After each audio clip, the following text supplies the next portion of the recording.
La petite Fanuel Chouenchoua Pambé, âgée de 4 ans, est l'une des victimes de la fuite d'eau survenue au quartier Ngousso, lieu dit fabrique, dans le 5e arrondissement de la ville de Yaoundé, dans la nuit du lundi 27 janvier 2025, aux environs de 19h. Les proches des victimes racontent. Quand j'ouvre le portail, c'est là où je vois l'eau. Et ça allait avec vraiment, c'était violent l'eau.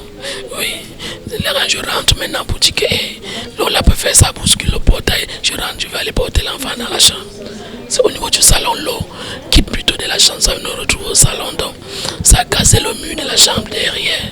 Ça avait ça donc porter l'enfant sur le lit. Les gens sont entrés comme il y avait beaucoup d'eau. On ne retrouvait pas le corps de l'enfant. C'est maman qui sort là où elle était couchée avec l'enfant. Elle me dit que comment toi tu suis un bruit inhabituel et puis tu ne sors pas. Je dis que actuellement ce sont les petits fumeurs qui sont ici, qui sont en train de bagarrer. Et toi elle dit que c'est pas le bruit de la bagarre. On sort donc pas regarder. C'est comme ça que l'eau nous frappe. On rentre donc de peur que l'eau peut entrer, aller retrouver l'enfant qui dort.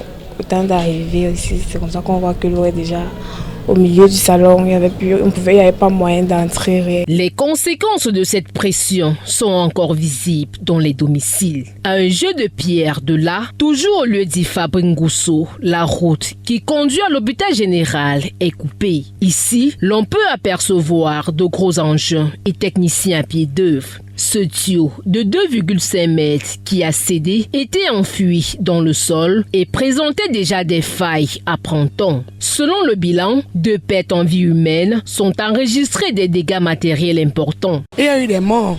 Il y a une femme qui a perdu un enfant de 4 ans, de 3 ans à 4 ans. Et il y a une jeune fille étudiante qui est morte de 24 ans. Elle s'appelait Rachida. Rachida 237 dans son compte TikTok.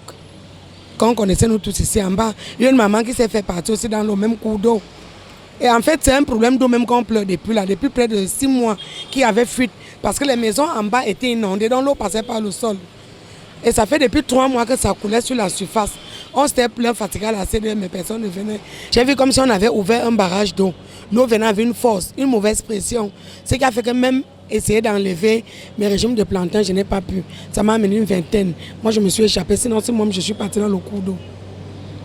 C'était vraiment affreux. La scène attire des curieux. Difficile de circuler pour des engins de 2 ou 4 roues. Et les éléments du commissariat central numéro 1 du 18e de Ngousso tentent tant bien que mal de réguler le passage. Les piétons sont obligés d'emprunter les couloirs pour vaquer à leurs occupations. Au moment où nous quittions les lieux, le secrétaire général du ministère de l'eau et de l'énergie, accompagné d'une délégation, évaluait les dégâts sur le terrain.